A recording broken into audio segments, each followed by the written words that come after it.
Hello friend, जैसा कि हमें क्वेश्चन 3 में दिया गया है कि कुछ वास्तविक संख्याओं के दशमलव प्रसार नीचे दर्शाए गए हैं। प्रत्येक स्थिति के लिए निर्धारित कीजिए कि यह परिमेय संख्या है या नहीं। यदि यह परिमेय संख्या है तो P/Q के रूप की है, तो Q के अभाज्य गुणनखंड के बारे में आप क्या कह सकते हैं। तो यहाँ पर हमें 3 संख्याएं दी हुई हैं, इसको बताना है कि यह एक परिमेय संख्या है या अपरिमेय संख्या है। और यदि परिमेय संख्या है तो Q के अभाज्य गुणनखंडों के बारे में आप क्या कह सकते हैं। तो हम क्वेश्चन पहले लिख लेंगे। तो यहाँ से हम देखेंगे कि यह परिमेय संख्या है या अपरिमेय संख्या।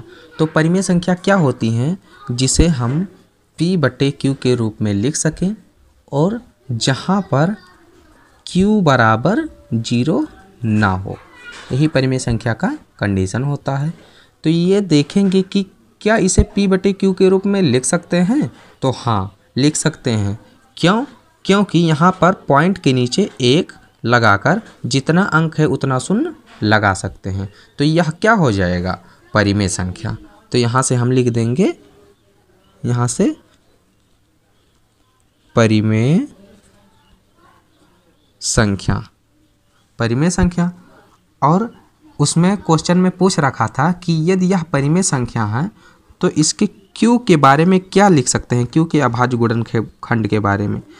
तो यहाँ पर Q बराबर हम लिख सकते हैं 2 या 5, 2 या 5, इसका गुणनखंड यानी कि 2 या 5 होगा। अब इसको क्या परिमेय संख्या के रूप में लिख सकते हैं? तो नहीं। क्यों? क्योंकि यह अशांत आवर्ती है। अशांत आवर्ती संख्याएं परिमेय संख्या नहीं होती हैं। तो यहाँ से हम इसे डायरेक्ट लिख सकते हैं कि अपरिमेय संख्या है, अपरिमेय संख्या है। अब 43.12 से लेकर 9 तक ये लगा है बार। तो इसका मतलब क्या है कि ये बार बार संख्याएं रिपीट हो रही हैं। तो क्या इसको परिमेय संख्या के रूप में लिख सकते हैं? तो हाँ, लिख सकते हैं, परंतु इसका दशमलव प्रसार शांत नहीं है। तो यहाँ से हम लिख देंगे परिमेय संख्या है। अब इसके Q के बारे में हम क्या लिख सकते हैं? Q बराबर यहाँ से लिख सकते हैं, इसका गुणनखंड 2 भी हो सकता है और 5 भी, तथा दोनों हो सकता है, दोनों हो सकता है, दोनों हो सकता है।